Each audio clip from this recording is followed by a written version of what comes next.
जय हिंद साथियों, आज के इस क्लास में आप सभी का बहुत बहुत स्वागत है। तो साथियों, बिहार पुलिस सिपाही की नई भर्ती के लिए आज आपका संडे वीकली टेस्ट चलेगा और साथियों इस टेस्ट में वही प्रश्न है जो कि हमने पिछले 10 से 15 दिनों में पढ़ा है। तो साथियों इस टेस्ट में टोटल 75 क्वेश्चन है। तो आप लोग पूरा टेस्ट को ध्यान से अटेंड कीजिए और 75 क्वेश्चन में से आप कितना स्कोर कर पा रहे हैं ये आपको सेशन के आखिरी में कमेंट करके बताना है। तो पूरा टेस्ट को ध्यान से लगाइए। तो चलिए टेस्ट का पहला क्वेश्चन देखिए। भगवान महावीर का प्रथम शिष्य कौन था? जमाली, योसुद, विपिन या फिर डी ऑप्शन प्रभास। साथियों बिल्कुल आपको सोच समझकर आंसर करना है और जो भी प्रश्न आपके सही होंगे आपको साइड में कॉपी में लिखते चलना है और सेशन के लास्ट में बिल्कुल ईमानदारी पूर्वक आपको कमेंट करके बताना है कि आपने 75 में से कितने क्वेश्चन सही किए हैं। तो देखिए, भगवान महावीर की बात करें तो जैन धर्म के आखिरी और 24वें तीर्थंकर थे। ठीक है, ये तो आप सभी जानते हैं। और महावीर का प्रथम शिष्य कौन था? जमाली। यहाँ पर ए ऑप्शन आपका सही जवाब है, जमाली। भगवान महावीर जो है ये जैन धर्म के वास्तविक तीर्थंकर माने जाते हैं। इनके पिता का नाम पूछा जाता है सिद्धार्थ, माता का नाम त्रिशला। जन्म कहाँ पर हुआ था? कुंडग्राम में। तो ये कुछ इंपॉर्टेंट फैक्ट है, आपको ध्यान रखना है। और साथियों आप लोग क्लास टाइमिंग को नोट कर लीजिए। जो भी साथी चैनल पर पहली बार आए हैं आप लोग नोट कर लीजिए क्लास टाइम को। आपको डेली इस चैनल पर साइंस के लिए प्रैक्टिस सेट दिया जाता है शाम 7:30 बजे और मिक्स प्रैक्टिस सेट आपको मिलता है 8 बजे।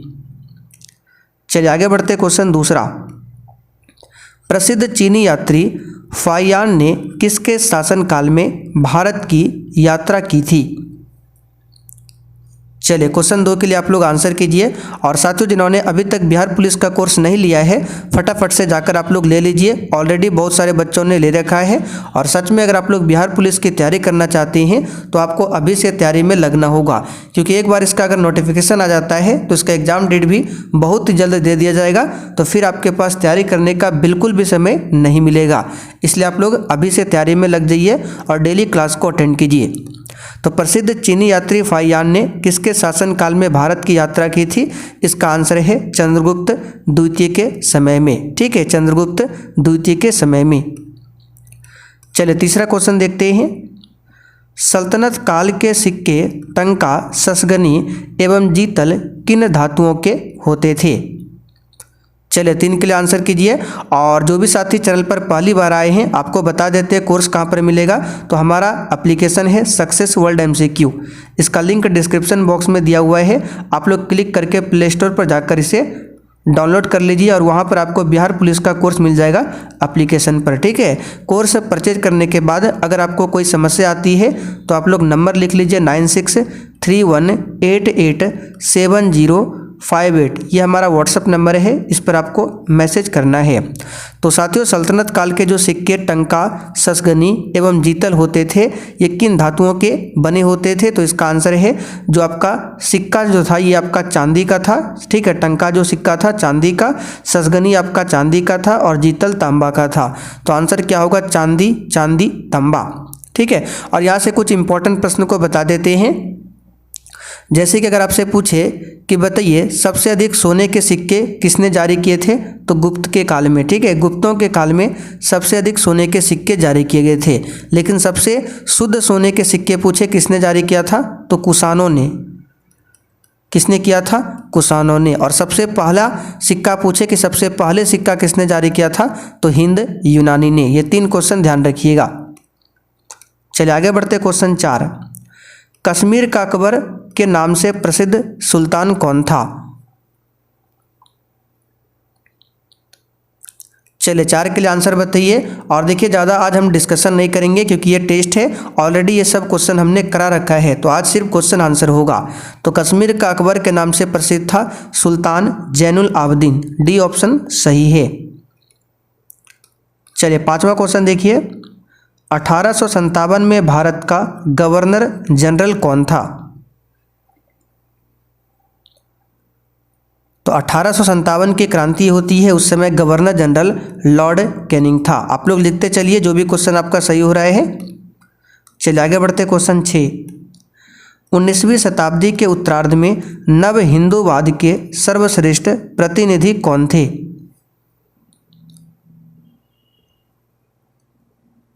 आंसर है स्वामी विवेकानंद। क्या हो जाएगा? स्वामी विवेकानंद। स्वामी विवेकानंद का मूल नाम पूछे क्या था? तो नरेंद्र नाथ दत्त। क्या था? नरेंद्र नाथ दत्त। ठीक है। और शिकागो में जो धर्म सम्मेलन हुआ था उसमें स्वामी विवेकानंद ने 1893 में भाग लिया था। कब भाग लिया था पूछा जाता है? तो 1893 में। 7 नंबर देखिए, निम्नलिखित पंक्तियों को किसने लिखा? सरफरोशी की तमन्ना, अब हमारे दिल में है, देखना है जोर कितना, बाजुए कातिल में है। तो इस क्वेश्चन का आंसर है राम प्रसाद बिस्मिल। ठीक है। अच्छा, राम प्रसाद बिस्मिल को फांसी कब दिया गया था? तो याद रखिएगा 19 दिसंबर 1927 को। आपको वर्ष केवल ध्यान रखना है, डेट नहीं पूछा जाता है। 1927 में गोरखपुर जेल। चलिए आगे बढ़ते हैं। 8 नंबर, 1922 में गया के इंडियन नेशनल कांग्रेस के अधिवेशन के अध्यक्ष कौन थे? तो देखिए, कांग्रेस अधिवेशन की बात करें तो बिहार में कांग्रेस का 2 अधिवेशन होता है। बिहार में कांग्रेस का पहला अधिवेशन 1912 में होता है। कहाँ पर? तो पटना बांकीपुर में। ठीक है, पटना बांकीपुर, ये बिहार में कांग्रेस का पहला अधिवेशन था। और इस अधिवेशन की अध्यक्षता किसने किया था? तो याद रखिएगा R.N. माधुलकर ने। और बिहार में कांग्रेस का दूसरा अधिवेशन 1922 में हुआ था गया में। और इस अधिवेशन के अध्यक्ष थे कौन? चितरंजन दास, जिन्हें शॉर्ट में CR दास भी बोला जाता है। तो यहाँ पर ए ऑप्शन आपका सही जवाब है। चितरंजन दास को देश बंधु भी कहा जाता है। आगे देखिए, मैन कैंप का लेखक कौन था? ये क्वेश्चन एग्जाम में पूछा हुआ है। तो साथियों, मैन कैंप का लेखक हिटलर हो जाएगा। कौन? हिटलर। हिटलर ने नाजी दल की स्थापना किया था 1920 में। चलिए आगे बढ़ते। क्वेश्चन 10, शीत युद्ध का अभिप्राय क्या है? बताइए 10 के लिए, शीत युद्ध का अभिप्राय क्या है? और उम्मीद करते हैं आज अपने शाम 7:30 बजे की क्लास को क्या होगा, इसमें साइंस का आपका आज से प्रैक्टिस सेट स्टार्ट हो गया है शाम 7:30 बजे से। तो शीत युद्ध का मतलब होता है पूर्व और पश्चिम के बीच तनाव। बिल्कुल सही है। पूंजीवादी और साम्यवादी दुनिया के बीच वैचारिक दुश्मनी, महाशक्तियों के बीच तनाव। यहाँ पर आंसर हो जाएगा उपर्युक्त सभी।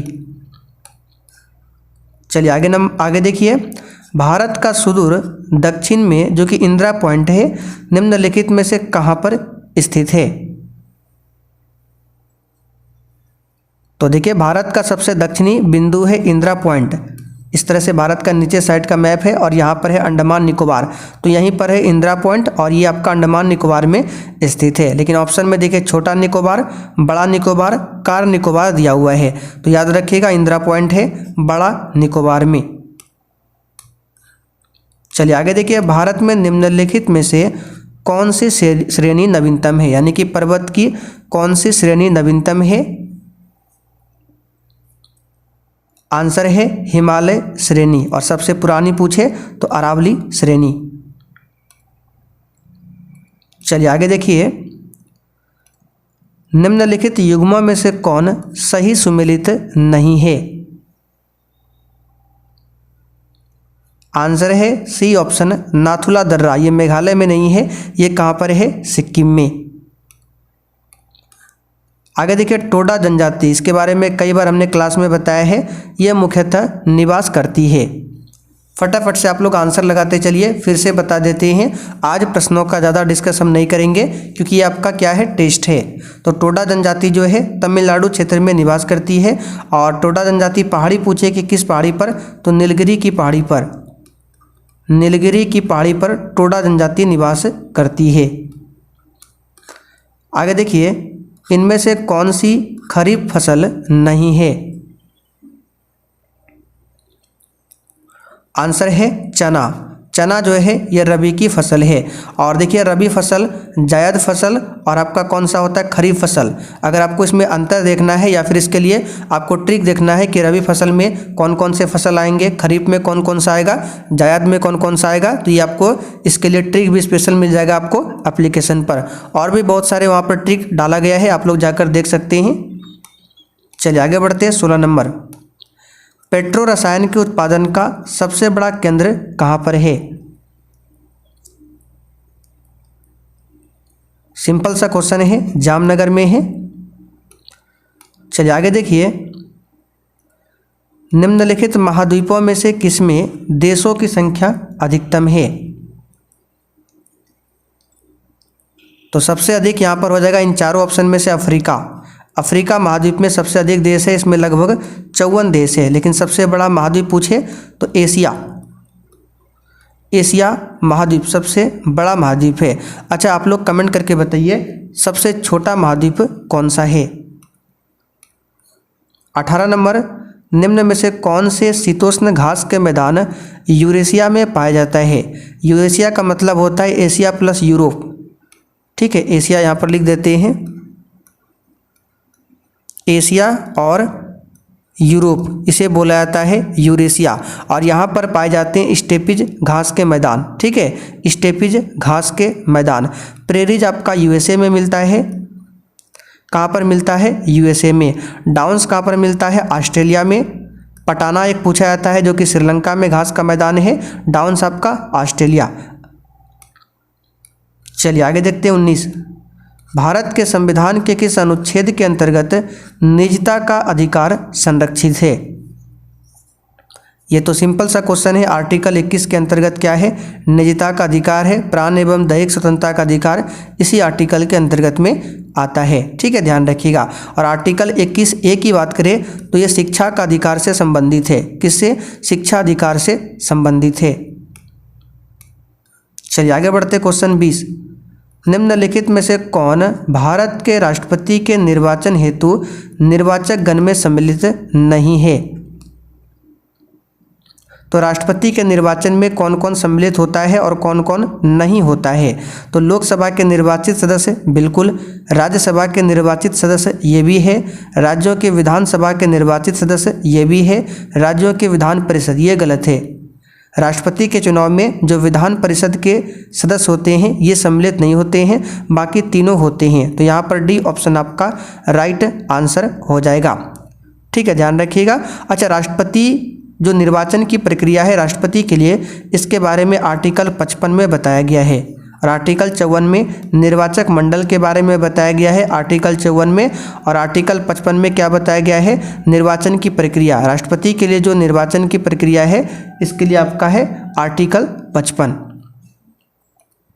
आगे बढ़ते क्वेश्चन नंबर 21, भारतीय संसद के दोनों सदनों की संयुक्त बैठक किस संबंध में होती है? संयुक्त बैठक के बारे में भी हमने आपको बताया है, इसका उल्लेख आर्टिकल 108 में मिलता है।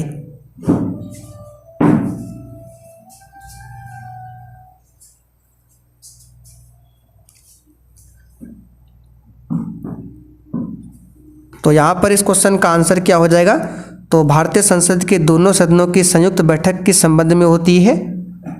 तो 21 के लिए आपका आंसर हो जाएगा कौन सा बताइए फटाफट से? साधारण विधेयक। ठीक है, सी ऑप्शन यहाँ पर आपका राइट आंसर हो जाएगा, साधारण विधेयक। चलिए आगे बढ़ते हैं क्वेश्चन नंबर 22।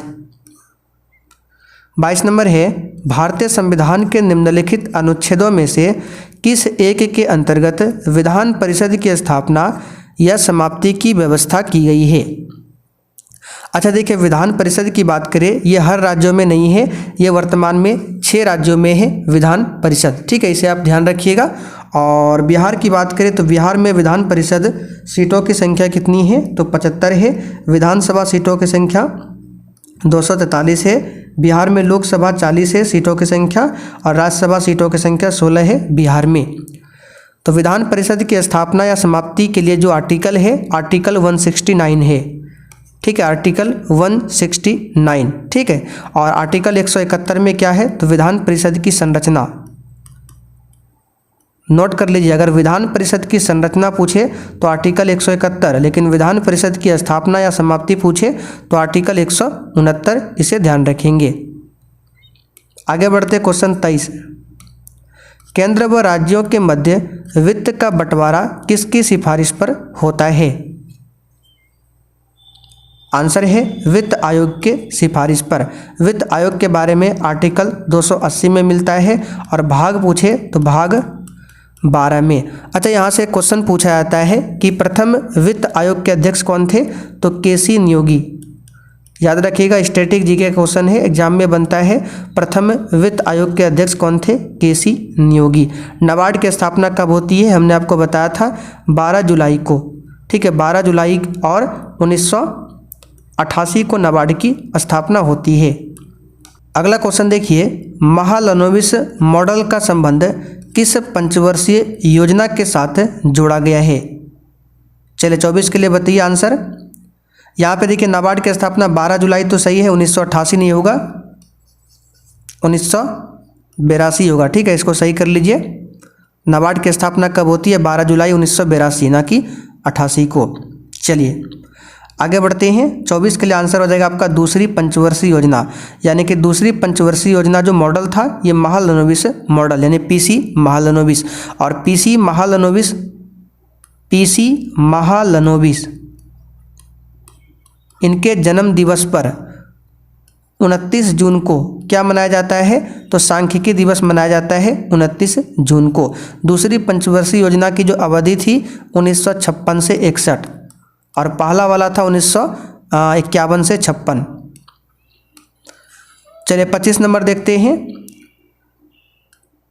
भारतीय रिजर्व बैंक का राष्ट्रीयकरण किस वर्ष में हुआ था, बताइए फटाफट से। भारतीय रिजर्व बैंक का राष्ट्रीयकरण किस वर्ष में हुआ था, तो आप सभी जानते हैं इसका राष्ट्रीयकरण 1 जनवरी 1949 को होता है। सी ऑप्शन सही है। चलिए आगे देखिए, श्रम विभाजन की धारणा का समर्थन किसने किया था,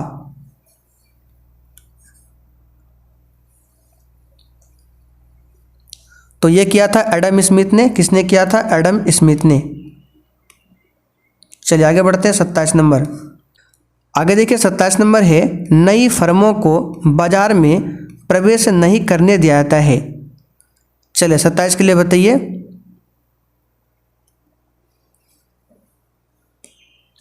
तो इसका आंसर हो जाएगा एकाधिकार, यानी कि मोनोपोली में।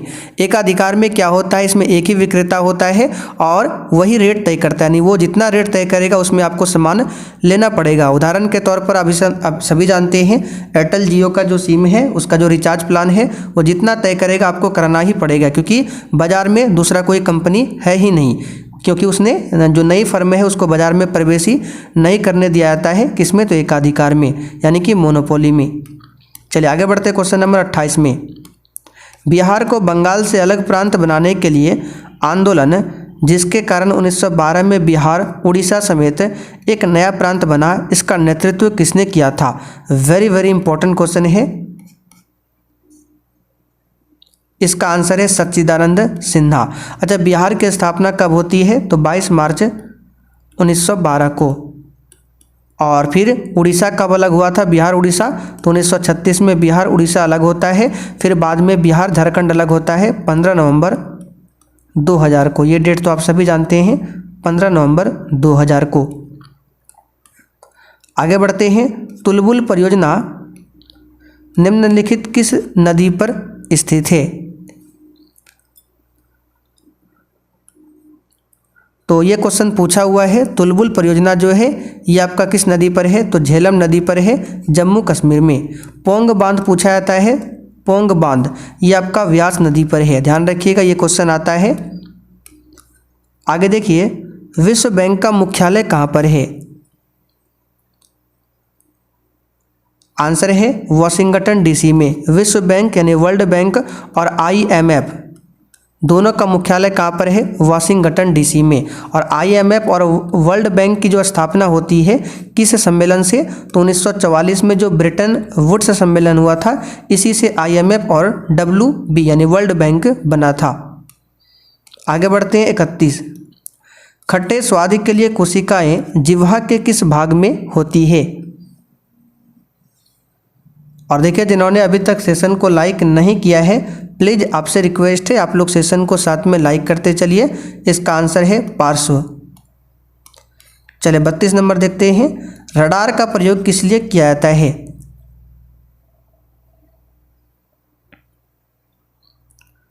तो साथियों रडार का प्रयोग जो है ये किस लिए किया जाता है? इसका आंसर हो जाएगा सी ऑप्शन, दूरस्थ वस्तुओं की पहचान करना और उनका पता लगाने के लिए रडार का इस्तेमाल होता है।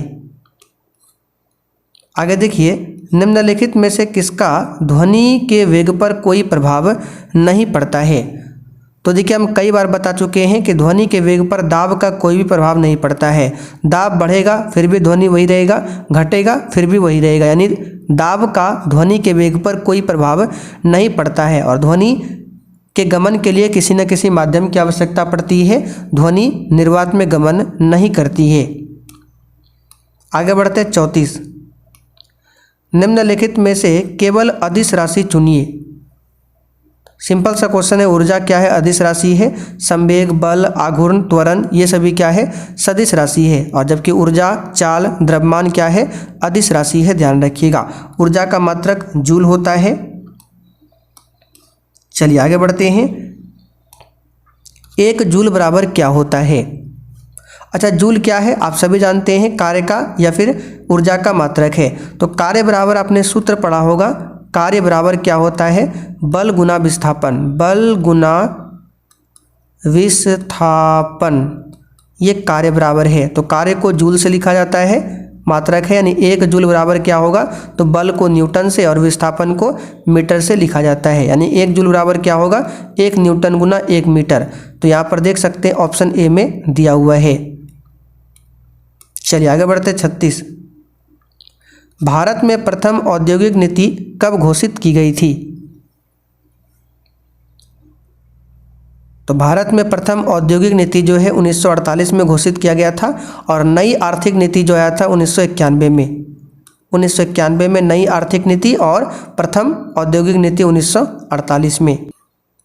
आगे देखिए, निम्नलिखित में से काला पैगोडा के नाम से प्रसिद्ध क्या है? तो काला पैगोडा कहा जाता है कोणार्क का जो सूर्य मंदिर है उड़ीसा में, इसी को ब्लैक पैगोडा या फिर काला पैगोडा के नाम से जाना जाता है। इस मंदिर का निर्माण पूछा जाता है तो गंग वंश के राजा नरसिंह वर्मन प्रथम, नोट कर लीजिए, नरसिंह वर्मन प्रथम ने इस मंदिर का निर्माण किया था। आगे देखिए, सौर प्रणाली की खोज किसने किया था? आंसर है कोपरनिकस ने। अच्छा, ग्रहों की गति का नियम किसने दिया था? तो केपलर ने ग्रहों की गति का नियम दिया था और कोपरनिकस ने सौर प्रणाली की खोज की थी। चलिए आगे देखिए, परमाणु क्रमांक 20 वाले परमाणु का इलेक्ट्रॉनिक विन्यास क्या है? तो परमाणु क्रमांक 20 है, इलेक्ट्रॉनिक विन्यास होगा 2, 8, 10, 8, 18, 2, 20। और ये कैल्शियम का परमाणु क्रमांक है 20। तो देखिए सी ऑप्शन में दिया हुआ है। चलिए 41 के लिए देखते हैं, पीतल बताइए किससे बनता है? इसके लिए हमने ट्रिक भी बताया था। जैसे आपसे बोले पीतल तो आपको याद रखना है पिताजी। तो पी से पीतल, ता से तांबा, जी से जिंक यानी जस्ता। तो तांबा प्लस जस्ता के मिश्रण से बनता है पीतल। तो यहाँ पर देखिए सी ऑप्शन में दिया हुआ है। और तांबा टिन के मिश्रण से बनता है कांसा, इससे बनता है कांसा।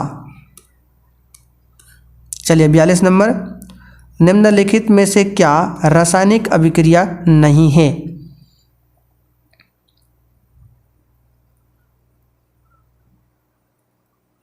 तो कागज का जलना यह रासायनिक अभिक्रिया है। रासायनिक अभिक्रिया में क्या होता है, एक बार अभिक्रिया होने के बाद पुनः उसे उस रूप में नहीं ला सकते। जैसे अगर एक बार कागज जल जाता है तो बताइए क्या पुनः कागज बन सकता है? बिल्कुल भी नहीं बन सकता है। भोजन का पचना ये भी नहीं होगा। कोयले का जलना, अगर एक बार कोयला जलेगा तो फिर से कोयला नहीं बनेगा, तो ये भी आपका रासायनिक अभिक्रिया है। तो पानी का भाप में बदलना ये आपका रासायनिक अभिक्रिया नहीं है। देखिए पानी अगर भाप में बदलता है और उस भाप को पुनः ठंडा करेंगे तो फिर से वो पानी बन जाता है, यानी कि जिसमें जो आपका मूल रूप है पदार्थ का वो दोबारा प्राप्त कर सकते हैं, वो आपका भौतिक अभिक्रिया कहलाता है। जैसे पानी का भाप में बदलना ये भौतिक है। तो आंसर यहाँ पे पूछा गया है कि रासायनिक अभिक्रिया कौन नहीं है, तो पानी का भाप में बदलना। चलिए बताइए मैग्नेटाइट का फॉर्मूला क्या है? तो मैग्नेटाइट का फॉर्मूला हमने बताया था, याद कीजिए, Fe3 Fe2O4 मैग्नेटाइट का फॉर्मूला है।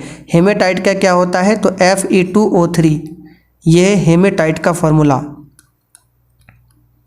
हेमेटाइट का होता है Fe2O3। और हेमेटाइट की बात करें तो भारत में सबसे अधिक यही मिलता है, हेमेटाइट। अच्छा, जंग का सूत्र क्या होता है? इस बार एग्जाम में पूछा गया था, बिहार पुलिस एग्जाम में, जंग का सूत्र। तो Fe2O3, ठीक है, ये हेमेटाइट का सूत्र हो गया।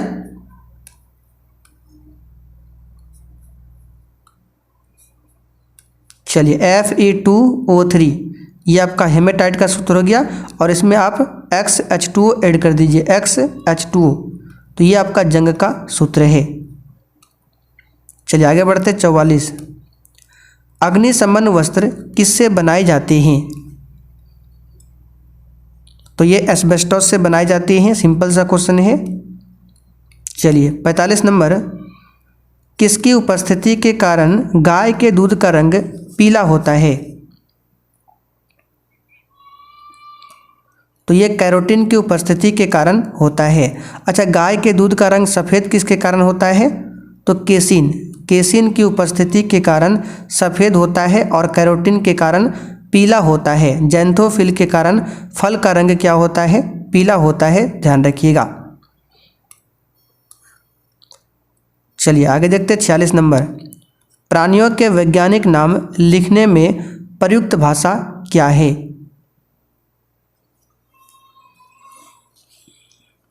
चलिए बताइए, प्राणियों के वैज्ञानिक नाम लिखने में प्रयुक्त भाषा क्या होता है? तो ये होता है लैटिन। क्या होता है? लैटिन भाषा में लिखा जाता है। चलिए 47 नंबर देखते हैं।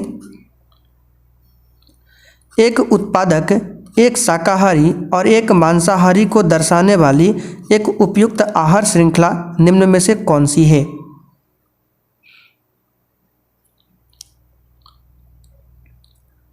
तो उत्पादक है, शाकाहारी है और मांसाहारी। तो उत्पादक में क्या आएगा? घास आएगा, पादप आएगा, या फिर मछली आएगा, या फिर बाघ। तो बाघ तो उत्पादक होगा नहीं, ये मांसाहारी है, मछली भी नहीं होगा, घास भी नहीं होगा, आपका पादप होगा। ठीक है, यहाँ पे देखिए घास हो सकता है, लेकिन यहाँ पे ऑप्शन में पादप है, तो पादप को आंसर करना है। तो पादप आपका उत्पादक में आ गया। फिर शाकाहारी पूछा गया है, तो शाकाहारी में आपका खरगोश आता है, बिल्कुल सही है। और मांसाहारी में बाघ। तो ये एक आहार श्रृंखला बना रहा है, बी वाला ऑप्शन। चलिए 48 नंबर देखिए, जीन शब्द को गढ़ने से संबंधित व्यक्ति का नाम बताइए। यानी जीन शब्द को सबसे पहले किसने दिया था, ये आपको बताना है। तो इसका आंसर हो जाएगा जोहानसन ने दिया था। किसने दिया था? जोहानसन ने। अच्छा, जेनेटिक्स का पिता किसे कहा जाता है? जेनेटिक्स का पिता ग्रेगर जॉन मेंडल को। इसे आप लोग ध्यान रखिएगा। चलिए आगे बढ़ते हैं। क्वेश्चन 49 नंबर है, विश्व खाद्य दिवस किस दिन मनाया जाता है? तो सिंपल सा क्वेश्चन है, 16 अक्टूबर को विश्व खाद्य दिवस मनाया जाता है। और इससे एक महीना पहले 16 सितंबर को मनाया जाता है विश्व ओजोन दिवस। ओजोन दिवस 16 सितंबर को और 16 अक्टूबर को विश्व खाद्य दिवस। और आपको याद होगा 16 सितंबर को ओजोन दिवस क्यों मनाते हैं? क्योंकि 16 सितंबर 1987 को क्या हुआ था? एक प्रोटोकॉल। कौन सा? तो मॉन्ट्रियल प्रोटोकॉल हुआ था। यहाँ पर लिख देते हैं मॉन्ट्रियल प्रोटोकॉल, जो कि ओजोन परत के संरक्षण से संबंधित था। ये हुआ था 1987 में। और एक हुआ था क्योटो प्रोटोकॉल, जो कि 1997 में हुआ था। 97 में हुआ था क्योटो प्रोटोकॉल। और क्योटो प्रोटोकॉल जो है ये प्रभावी हुआ था 2005 से। तो ये सारे फैक्ट आपको ध्यान रखना है। चलिए आगे बढ़ते हैं। क्वेश्चन नंबर 50 नंबर है, राष्ट्रीय राजमार्ग NH1 किन स्थानों को जोड़ता है? इसका आंसर है दिल्ली एवं अमृतसर वाया अंबाला तथा जालंधर को। सबसे लंबा NH पूछे कौन सा है सबसे लंबा राष्ट्रीय मार्ग? तो NH44 सबसे लंबा राष्ट्रीय राजमार्ग है। चलिए 55 नंबर 51 देखिए, अधिकार सामाजिक जीवन की वे दशाएं हैं जिसके बिना मनुष्य अपना पूर्ण विकास नहीं कर पाता है। यह कथन किसका है? तो ये जो कथन है ये किसका है, तो याद रखिएगा लॉस्की का कथन है। यहाँ पर ए ऑप्शन आपका सही जवाब है, लॉस्की का ये कथन है। चलिए आगे बढ़ते हैं। क्वेश्चन नंबर 52, कलिंग युद्ध किस वर्ष में हुआ था? तो कलिंग युद्ध 261 ईसा पूर्व में हुआ था। यहाँ पर ए ऑप्शन आपका सही जवाब है, 261 ईसा पूर्व में। चलिए आगे बढ़ते हैं। क्वेश्चन नंबर 53, चलिए 53 नंबर है, उपभोक्ता जागरण के लिए भारत सरकार का सबसे प्रचलित नारा क्या है? आंसर है जागो ग्राहक जागो। अच्छा, उपभोक्ता अधिकार दिवस कब मनाया जाता है? तो विश्व उपभोक्ता अधिकार दिवस 15 मार्च को मनाया जाता है। राष्ट्रीय उपभोक्ता दिवस 24 दिसंबर को, 24 दिसंबर को राष्ट्रीय उपभोक्ता दिवस और अंतर्राष्ट्रीय उपभोक्ता दिवस 15 मार्च को मनाया जाता है। अच्छा, उपभोक्ता संरक्षण अधिनियम कब आया था? तो 1986 में आया था, इसे आप लोग ध्यान रखेंगे। चलिए 54 नंबर देखिए, सूची 1 एवं सूची 2 को सुमेलित करना है। एक तरफ यहाँ पे तीर्थंकर के नाम है और यहाँ पर प्रतीक चिन्ह दिया हुआ है। तो पार्श्वनाथ की बात करें तो इसके लिए सर्प था। आदिनाथ के लिए क्या था? तो आदिनाथ जिसे ऋषभ देव भी बोला जाता है, तो इसके लिए था वृषभ। महावीर स्वामी के लिए तो सिंपल है, सिंह हो जाएगा, ठीक है। अजित शांतिनाथ के लिए हिरण। तो यहाँ पर कौन सा हो जाएगा आपका? ए का 3, बी का 1, सी का 2, डी का 4। तो किस ऑप्शन में है देखते हैं। तो यहाँ पर देख सकते हैं डी ऑप्शन में दिया, ए का 3, बी का 1, सी का 2, डी का 4। चलिए आगे बढ़ते हैं। क्वेश्चन नंबर 55 नंबर है, दीवान ए अर्ज विभाग किससे संबंधित था? तो दीवान ए अर्ज विभाग की स्थापना बलबन ने किया था और यह रक्षा विभाग से संबंधित था। एक पूछा जाता है दीवान ए कोही, जो कि कृषि विभाग से संबंधित था, दीवान ए कोही। चलिए आगे बढ़ते हैं। क्वेश्चन नंबर 56 नंबर है, किस गवर्नर जनरल के समय भारतीय भाषा प्रेस अधिनियम समाप्त किया गया? यानी कि वर्नाक्यूलर प्रेस एक्ट जो 1878 में लॉर्ड लिटन ने लाया था, लॉर्ड लिटन ने इसे लाया था, तो इसे समाप्त किसने किया था?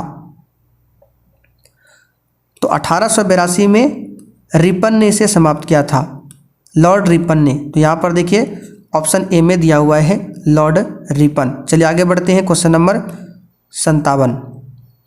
57 है, अब बंगाल में ब्रिटेन की वस्तुओं के बहिष्कार का सुझाव सर्वप्रथम किसने दिया था? ये जो भी क्वेश्चन करा रहे हैं इसका पीडीएफ जो है आंसर के साथ में एप्लीकेशन पर बहुत पहले ही डाल दिया गया है। आप लोग डेली रिवीजन करते रहिए और जिन्होंने बिहार पुलिस का कोर्स ले रखा है, कम से कम आपको डेली अभी इम्पोर्टेंट नोट्स को पढ़ना है। 25 से 30 अभी हमने इम्पोर्टेंट नोट्स डालकर रखा है, इसको डेली पढ़िए। तो इसका आंसर हो जाएगा कृष्ण कुमार मित्र ने। चलिए 58 नंबर है, जब भारतीय राष्ट्रीय कांग्रेस ने भारत छोड़ो आंदोलन प्रस्ताव पारित किया उस समय कांग्रेस अध्यक्ष कौन था? आंसर है मौलाना अबुल कलाम आज़ाद। और इनकी एक पुस्तक याद रखिएगा, पत्रिका है अल हिलाल पत्रिका। ये इस बार बिहार पुलिस के एग्जाम में पूछा गया था कि अल हिलाल पत्रिका किसकी है? अल हिलाल पत्रिका तो मौलाना अबुल कलाम। ये अब्दुल कलाम नहीं है, मौलाना अबुल कलाम आज़ाद अलग है और अब्दुल कलाम आज़ाद अलग है, एपीजे अब्दुल कलाम। चलिए 59 नंबर देखते हैं, भारतीय राष्ट्रीय आंदोलन से संबंधित निम्नलिखित घटनाओं को कालानुक्रम में व्यवस्थित कीजिए तथा नीचे दिए गए कोड से सही उत्तर चुनिए। तो यहाँ पर देखिए 4 ऑप्शन है, तो इसमें से सबसे पहले यहाँ पे देखिए महात्मा गांधी की दांडी यात्रा, ये तो 12 मार्च 1930 से स्टार्ट होता है और 6 अप्रैल 1930 को दांडी पहुँच जाती हैं, तो ये तो हो गया। उसके बाद यहाँ पे देखिए गांधी इरविन समझौता की बात करें, ये आपका मार्च में हुआ था 1931 में। सांप्रदायिक निर्णय ये तो 1932 में था। तो सबसे पहले यहाँ पर आपका 1 हो जाएगा 1930 वाला, उसके बाद 1931 4 वाला, फिर 3 और लास्ट में 2, यानी 1432। देख लेते हैं किस ऑप्शन में है 1432। तो यहाँ पर देखिए ए ऑप्शन में है। चलिए आगे बढ़ते हैं। क्वेश्चन नंबर 60 सुभाष चंद्र बोस ने स्वतंत्र भारत की अंतरिम सरकार की स्थापना की घोषणा कब किया था?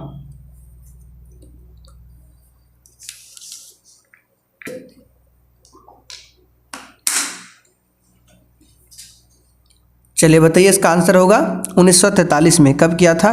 1943 में। तो ऑप्शन में तो सब 1943 है, तो 21 अक्टूबर हो जाएगा, 21 अक्टूबर 1943 को। हालांकि आपको केवल डेट याद रखना है।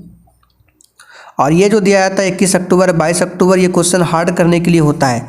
बाकी आपको केवल मानकर चलना 1943। चलिए आगे देखते हैं। ताशकंद समझौते पर कब हस्ताक्षर किए गए थे? ये तो सिंपल सा क्वेश्चन है। 1966 में ताशकंद समझौता पर हस्ताक्षर हुआ था। चलिए, 100 ईयर्स वॉर, जिसे 100 साल की लड़ाई कहा जाता है, एक युद्ध श्रृंखला है। तो 100 साल की लड़ाई जो है ये इंग्लैंड और फ्रांस के बीच में हुआ था। ये ऑप्शन यहाँ पर सही है। आगे बढ़ते हैं क्वेश्चन नंबर 63। निम्न ऋतुओं को भारतीय कैलेंडर के अनुसार कालानुक्रम में व्यवस्थित कीजिए।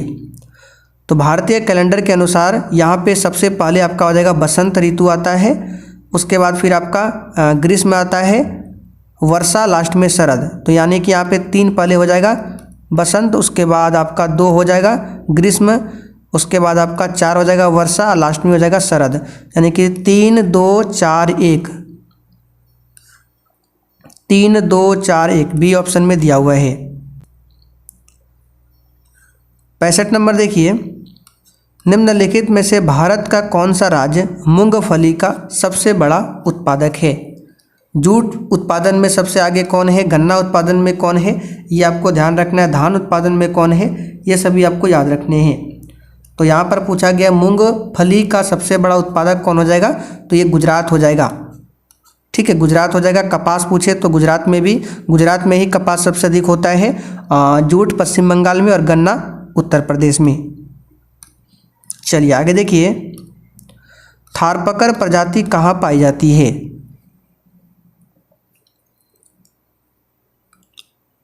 चलिए बताइए, इसका आंसर क्या हो जाएगा? तो इसका आंसर हो जाएगा राजस्थान के सीमावर्ती क्षेत्र में। स्टेनलेस स्टील बनाने के लिए क्या प्रयोग में लाया जाता है? तो स्टेनलेस स्टील मजबूती के लिए इसमें प्रयोग क्या क्या आता है? तो देखिए इसमें क्या क्या होता है ये आपको बताना है। तो देखिए इसमें क्रोमियम होता है, साथ में निकेल होता है, लोहा भी होता है और कार्बन होता है। तो chromium, nickel, ferrous, carbon. Chromium, nickel option A में दिया हुआ है।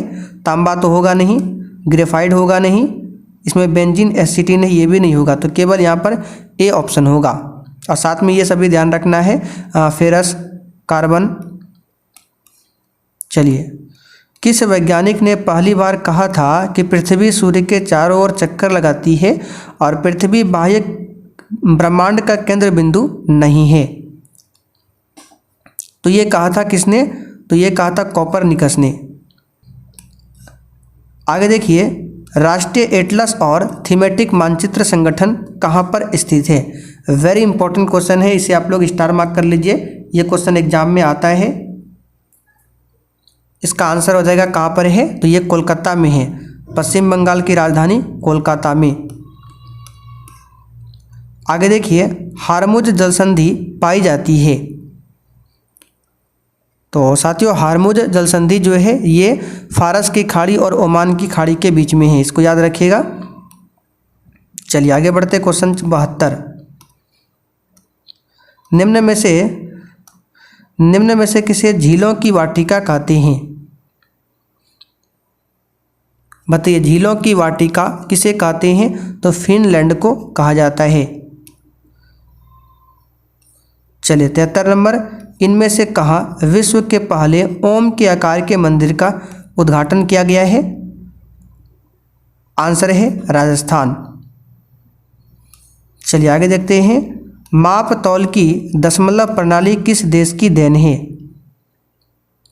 आंसर है फ्रांस की देन है। अच्छा, फ्रांस की क्रांति कब हुई थी? तो 1789 में। और रूस की क्रांति पूछे तो 1917 में। आगे बढ़ते हैं। चलिए अब क्वेश्चन नहीं है, 74 तक था। तो बताइए आप लोग 74 में से आपने आज कितने क्वेश्चन सही किए हैं।